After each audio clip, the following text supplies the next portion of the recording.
Assalamualaikum warahmatullahi wabarakatuh. Kami dari kelompok 10 akan memaparkan tentang pengertian dan jenis laporan serta pemanfaat dukungan visual dalam laporan bisnis.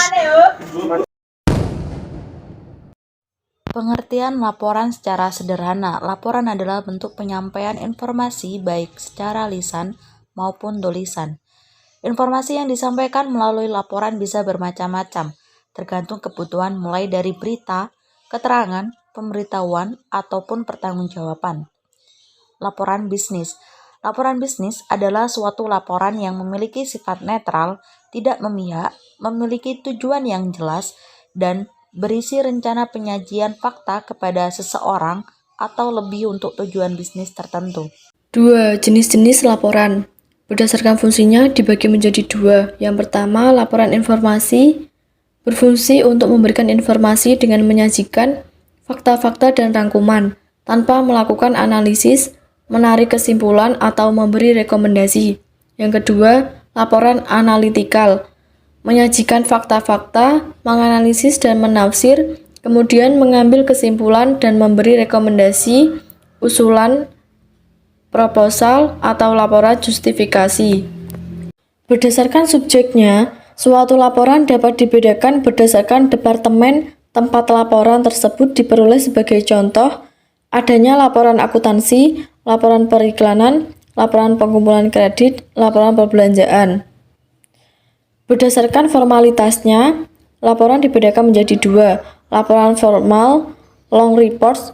Laporan formal pada umumnya berbentuk panjang, lebih dari 10 halaman, dan mencakup masalah-masalah kompleks. Namun demikian, pengertian panjang bervariasi tergantung pada situasi dan kondisi yang ada. Yang kedua, laporan informal, short reports. Laporan informal biasanya hanya mencakup badan teks, namun demikian, sejumlah laporan informal mencakup judul halaman, pengiriman, catatan akhir, dan lampiran. Berdasarkan keasliannya, laporan dibedakan menjadi 4. Laporan otoritas adalah suatu laporan yang dibuat atas dasar permintaan atau kuasa dari komite. Yang kedua, laporan sukarela adalah suatu laporan yang dibuat atas inisiatif sendiri. Yang ketiga, laporan swasta adalah suatu laporan yang dibuat oleh perusahaan-perusahaan swasta.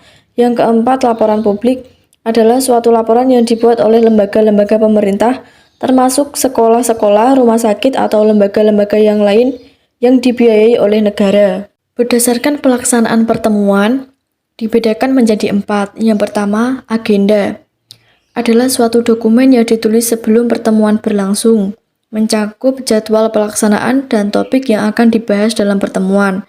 Yang kedua, resolusi adalah laporan singkat yang secara formal berisi pengumuman hasil konsensus suatu pertemuan. Yang ketiga, notulen adalah laporan resmi dalam suatu pertemuan yang telah berlangsung, mencakup catatan semua hal yang terjadi dalam pertemuan.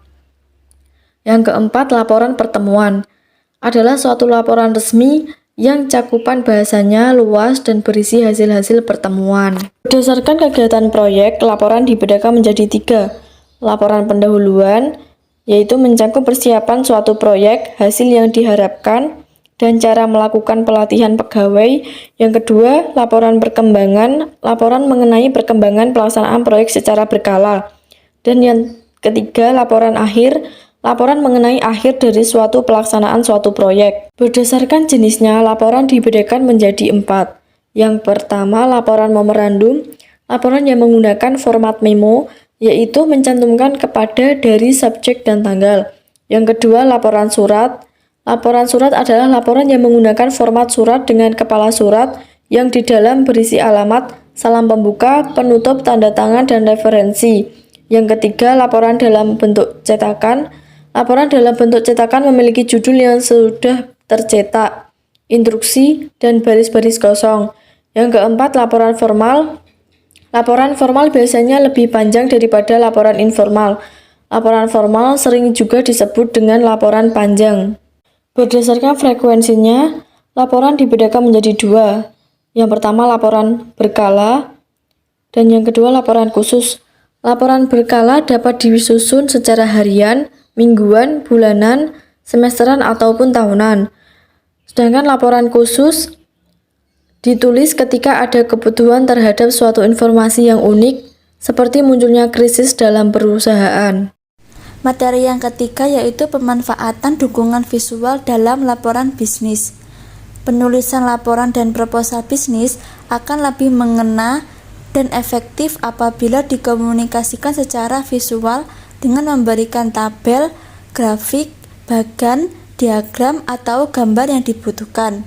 Visual AID atau perangkat dalam bentuk tabel, grafik, gambar, diagram, atau bagan, peta map, dan foto sangat membantu pelaku bisnis dalam menyampaikan pesan agar lebih jelas dan mudah diterima. Contohnya data perkembangan aset yang ditampilkan dalam bentuk grafis berikut. Mungkin cukup itu yang dapat kami sampaikan dari kelompok kami.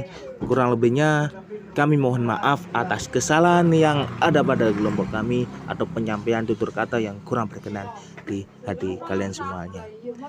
Wassalamualaikum warahmatullahi wabarakatuh.